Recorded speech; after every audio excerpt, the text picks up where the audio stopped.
Assalamualaikum warahmatullahi wabarakatuh. Perkenalkan, nama saya Yang Nurjaman. Saya dari Universitas Linggabuana PGRI Sukabumi. Saya mengambil jurusan Prodi Manajemen semester 1 kelas H22. Baik, di sini saya akan menjelaskan tentang pengertian dan fungsi-fungsi manajemen. Manajemen merupakan seni yang mengatur orang-orang untuk menyelesaikan pekerjaan untuk mencapai tujuan organisasi secara efektif dan efisien. Fungsi-fungsi manajemen tersebut terdiri dari 5 bagian. Yang kesatu adalah planning. Apa sih planning? Planning ialah perencanaan. Dan yang kedua adalah organizing. Organizing ini adalah pengorganisasian. Dan yang ketiga adalah directing. Directing ini adalah fungsi pengarahan. Dan yang keempat adalah controlling. Pengontrolan atau pengendalian atau pengawasan. Dan yang kelima yang terakhir adalah coordinating atau fungsi pengorganisasian. Baik, saya akan menjelaskan satu persatu fungsi-fungsi manajemen. Yang kesatu adalah planning. Planning adalah perencanaan. Perencanaan ialah proses dasar manajemen guna menentukan tujuan dan langkah-langkah apa saja yang harus dilakukan untuk mencapai tujuan tersebut. Dan yang kedua adalah organizing atau pengorganisasian.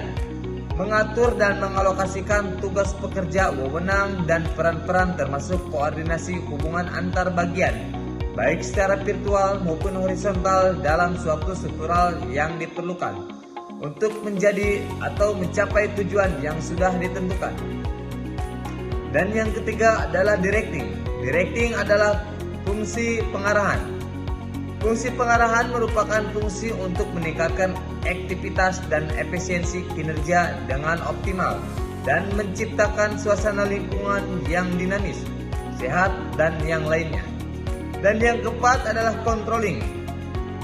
Fungsi pengendalian atau pengawasan dalam menilai suatu kinerja yang berdasarkan pada standar yang sudah dibuat, perubahan atau suatu perbaikan apabila dibutuhkan. Dan yang kelima adalah coordinating atau fungsi pengorganisasian. Merupakan daya upaya untuk mensinkronkan dan menyatukan tindakan-tindakan sekelompok manusia.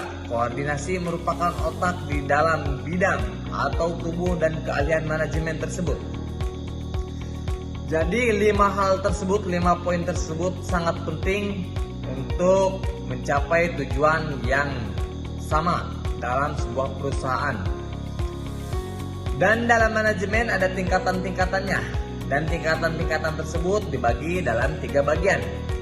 Yang kesatu adalah manajemen puncak, bisa disebut juga dengan top manajemen. Dan yang kedua adalah manajemen menengah, bisa disebut juga dengan middle management.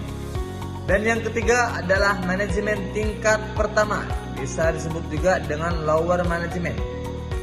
Di sini top manajemen adalah merupakan jenjang tertinggi, sering disebut manajer senior, eksekutif kunci, CEO atau presiden, dan presiden. Jadi intinya lebih ke pemilik perusahaan. Dan yang kedua adalah manajemen menengah atau middle management.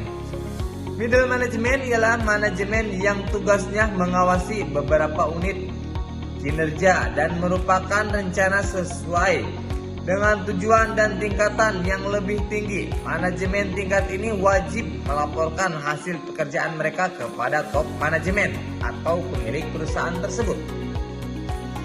Dan yang ketiga adalah lower management. Lower management adalah tingkat ini merupakan tingkat paling bawah atau buruh, gitu bisa disebut buruh. Maaf ya, bisa disebut dengan buruh. Bawah dalam suatu organisasi. Tugasnya ialah memimpin dan mengawasi tenaga operasional atau bisa disebut juga dengan mandor ya. Lower management ini bisa disebut juga dengan mandor. Baik, selanjutnya ada unsur-unsur manajemen. Unsur-unsur manajemen ini terbagi dari 6 bagian. Yang kesatu adalah man. Man itu adalah manusia. Dan yang kedua adalah money. Money itu uang. Yang ketiga adalah material. Material itu pengadaan barang. Yang keempat adalah metode. Metode apa saja yang diperlukan oleh perusahaan tersebut, digunakan oleh perusahaan tersebut. Dan yang kelima adalah market. Market itu pemasaran. Trik apa saja yang harus dilakukan oleh perusahaan tersebut agar barang tersebut cepat terjual. Dan yang keenam adalah margin atau dengan disebut mesin ya. Dari perusahaan pasti akan selalu menggunakan mesin. Baik, man ini adalah manusia. Jadi setiap perusahaan ini sangat membutuhkan manusia ya, intinya ya.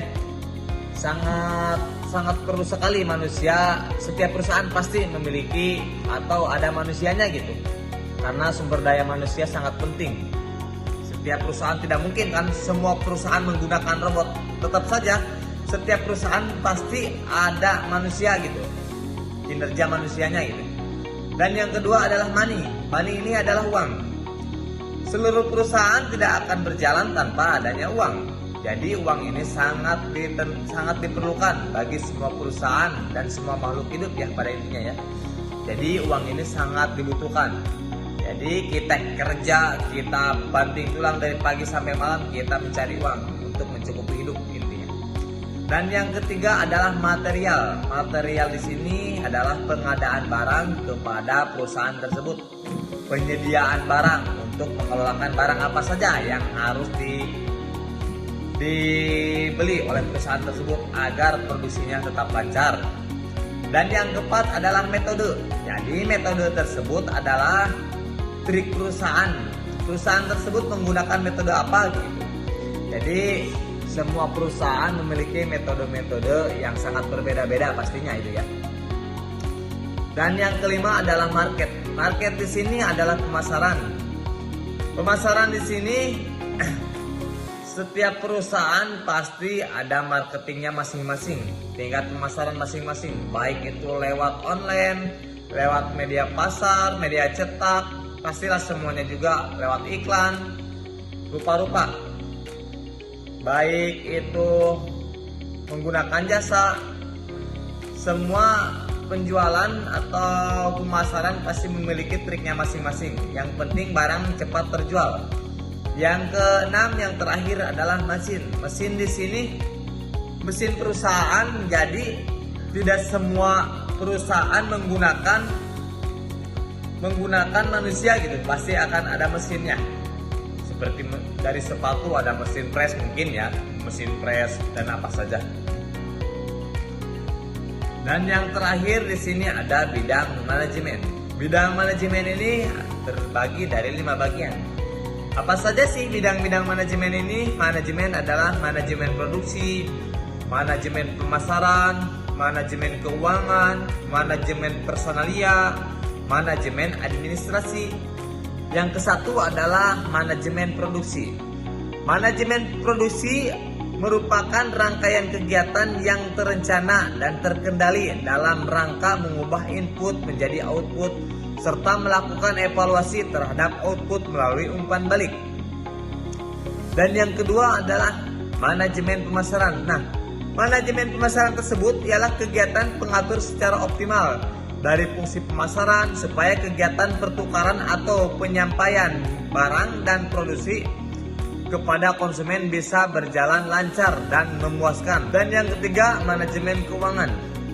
Manajemen keuangan adalah manajemen yang berhubungan dengan langkah-langkah guna mendapatkan dana yang dibutuhkan dan bagaimana penggunaannya dalam rangka mencapai tujuan.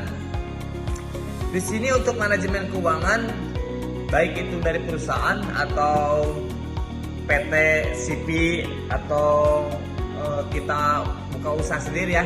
Manajemen keuangan itu uang bisa didatangkan dari mana saja, mau dari dana pinjaman, mau dari dana pribadi misalkan, untuk mencapai suatu kebutuhan agar kebutuhan tersebut bisa terpenuhi. Dan yang keempat ada manajemen personalia. Manajemen personalia merupakan fungsi manajemen yang bertanggung jawab terhadap sumber daya manusia yang terlibat dalam kegiatan perusahaan agar tercapai tujuan yang telah ditetapkan. Jadi di sini agar para pekerjanya juga enak gitu. Dan yang terakhir adalah manajemen administrasi. Manajemen administrasi memberi perhatian pada pemberi layanan di bidang administrasi menggunakan alat yang efektif dan kemudahan pada bidang dan lainnya. Baik, terima kasih. Mungkin itu saja pemaparan dari saya. Pengertian manajemen. Terima kasih. Assalamualaikum warahmatullahi wabarakatuh.